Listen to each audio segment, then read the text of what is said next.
What is going on, traders? Welcome back to the Traveling Trader. Happy Friday to you guys. I'm doing a little bit of snowboarding right now. I'm up in the mountains. As you can see, I'm not in my regular environment, but I wanted to do a video for you on what's going on with Bitcoin and cryptocurrency in general and not leave you hanging before you guys enjoy your weekend. So let us get right into it. Obviously, the big news story, there was a drop in price of Bitcoin. In hindsight, it wasn't that drastic. I mean, we went from around 5,500 to now 5,150. So it's not like we crashed down to the $3,100 levels, but based on the way things were going with Bitcoin, we were slowly trending up, and this put a dent in that trend. So the story here basically is that Bitfinex, which is one of the largest exchanges and also the curators of the infamous stablecoin Tether. And what happened was they were having trouble last year fulfilling traders' withdrawal requests.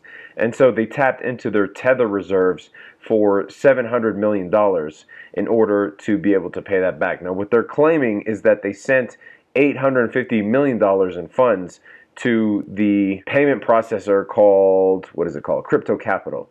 And that Crypto Capital kept that money and never did anything with it. They ran off with it or they did something with it. Either way, that $850 million they claim was seized. And so what Bitfinex did was tap into their Tether reserves of $700 million in order to fulfill traders' withdrawal requests. So with that said, there was a slight decrease in the price of Tether. You could see here. It's no longer in parity with $1. Now, I feel like this stuff happens at least twice a year, maybe more since I've been involved with crypto. But nonetheless, if the market perceives that there's instability with one of the biggest cryptocurrency exchanges, I mean, we've seen what happened with Mt. Gox, right? So rightfully so, the market cap in Bitcoin will fall in price. Now, I will say that, I did think it would have a bigger effect on price, like we would see a crash, but the trend line is we're still slightly trending upward if you look at the 1 day. But here is why this might spur a retest of at least the $4,600 level, which is around the 50 days. So as I mentioned in a few videos ago, I felt that Bitcoin was going to follow suit with the total crypto market cap's lead in forming the golden cross between the 50 and the 200 here on the 1 day. And the total crypto market cap formed that golden cross before Bitcoin did, and then Bitcoin followed its lead and eventually formed its own golden cross, as you see here. However, you see that the price is making higher highs here, right? The MACD, however, is making lower highs. The RSI is making lower highs.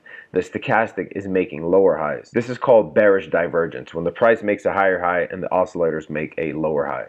Now, if you look, there's conflicting signals, because if you look on the crypto market cap, there is actually hidden bullish divergence, right? Where the price is making a higher low, but the oscillators are making lower lows, as you see here with the RSI and the stochastic. So there is a bit of a mixed signal here, but what this could mean potentially, right, is that Bitcoin's price drop, if we do see one, if it breaks below this trend line, won't be that drastic. I think we potentially retest this 50-day moving average at around 4,600. I mean, Bitfinex or not, there was still this bearish divergence popping up on the 1 day. So with that news story, it is even likelier that we will see a potential drop from here to retest that 50-day moving average. Now, the real bearish scenario, right? I don't think that's a long-term bearish scenario, because if you look at the 1 month, right, the 1 month still looks pretty bullish. We have this potential rounding bottom forming. We have 3 green candles in a row. We are oversold on the stochastic. We're just seeing resistance at this 10-month moving average here. So I think the long-term scenario for Bitcoin is bullish, but in the short term, the real bearish scenario, right, would be if we go back and retest the levels that we saw that started back in November, right? Resistance,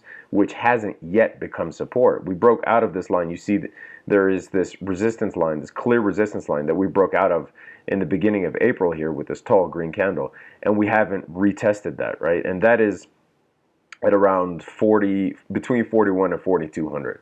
So there isn't that big of a drop off between the 4,600 and the 4,100 here at this previous resistance. And of course, I'll definitely be looking to load up on Bitcoin once again if we do fall to those levels. In terms of swing trades, when the market structure is like this, when Bitcoin is trying to decide what it wants to do, right? There is less trading going on, especially with the altcoins as well. So there are seldom opportunities with swing trades, but one coin that I'm heavily into, and you guys know this if you've watched the videos before, is BNB. BNB healthily bounced off of the 50-day moving average. And as Bitcoin drops, I've done this before, but if you overlay Bitcoin's chart on top of BNB, it's almost an exact inverse. And we joke about this on the Discord, saying that BNB is the new stablecoin. So I'm heavy into BNB. BAT we recently jumped out of after successfully swing trading it. It hit 9,000, it hit 9,400 before retracing back down to support, which was previous resistance. Depending on what the market does, there might be a buying opportunity here as it potentially bounces from previous resistance, which is now support. We call this the support resistance flip. And if you want access to the trade alerts, link is in the description. All right, that is it for this video. I hope you guys have a good Friday and a good weekend. Enjoy yourselves, protect your portfolios. If you want access to the trade alerts, link is in the description. If you need help with technical analysis and want one-on-one coaching with me, same link also in the description. Leave a thumbs up. Stay safe out there. Peace.